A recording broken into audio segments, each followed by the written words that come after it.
Ale samozřejmě s úbytkem hormonů ten pokles té kostní denzity je velmi rychlý a u někoho víc, u někoho míň.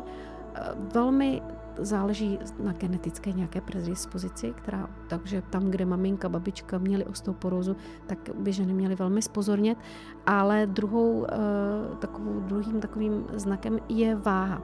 Zatímco teď jsme se bavili, že při menopauze ženy často přibírají, ale jsou i ženy velmi hubené, slim, krásné, ale ty jsou osteoporózou jakoby ohroženy nejvíce.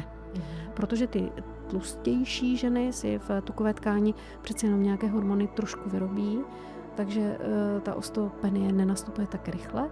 Zatímco hubené ženy právě se rychleji odvápňují a tady u těch mladších štíhlých žen, které už jsou v tom věku premenopauzy, už začínáme hovořit o prevenci osteopenie, osteoporózy, primární prevence vitamin D vápník a pořád dokola.